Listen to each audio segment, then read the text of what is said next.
Morning glory ফুল বাংলায় যাকে অনেকেই সকাল সুন্দরী বলেন, তার সৌন্দর্য আর নান্দনিক রূপ মুগ্ধ করে সবাইকে। এই ঘন্টার মতো আকৃতির রঙিন ফুল প্রাকৃতিকভাবেই সকালে প্রস্ফুটিত হয় এবং বিকেলের দিকে ম্লান হয়ে যায়।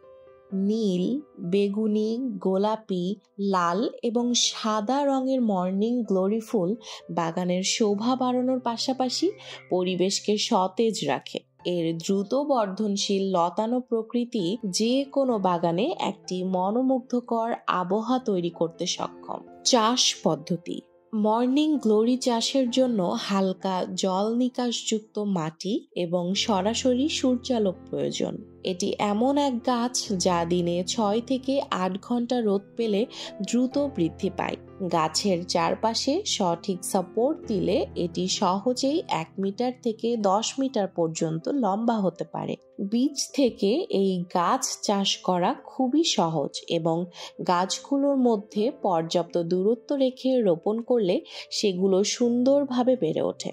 তাছাড়া নিয়মিত জল দেওয়ার পাশাপাশি আগাছা পরিষ্কার করা এবং গাছের পুরনো পাতা ছেঁটে দেয়া এর পরিচর্যার জন্য অত্যন্ত গুরুত্বপূর্ণ। এই ফুল চাষে জৈব সার ব্যবহারে ফলাফল আরও ভালো পাওয়া যায়। মর্নিং গ্লোরি সাধারণত রোগবালাই প্রতিরোধী হলেও মাঝে মাঝে পোকামাকড়ের আক্রমণ হতে পারে, সেক্ষেত্রে কীটনাশক ব্যবহার করাই উত্তম। এই গাছ বাড়ির দেয়াল, বারান্দা বা বাগানের ফেন্স ঢেকে দিয়ে পরিবেশে শোভা বাড়ায়। পাশাপাশি এটি বাতাস পরিশুদ্ধ করে এবং পরিবেশে জীববৈচিত্র্যের ভারসাম্য বজায় রাখতে সাহায্য করে। মর্নিং গ্লোরি ফুলের সহজ চাষ পদ্ধতি এবং প্রাকৃতিক সৌন্দর্য বাগান প্রেমীদের কাছে এটিকে বিশেষ জনপ্রিয় করে তুলেছে। এটি শুধু একটি ফুল নয়, প্রকৃতির প্রতি ভালোবাসা এবং যত্নের এক অসাধারণ নিদর্শন। আপনিও যদি আপনার বাগানে প্রাকৃতিক রং আর সজীবতা যোগ করতে চান, তবে মর্নিং গ্লোরি ফুল চাষের চেষ্টা করতে পারেন। নিয়মিত পরিচর্যা আর ভালোবাসা দিলে এটি আপনার বাগানের প্রতিদিনের আনন্দ হয়ে উঠবে।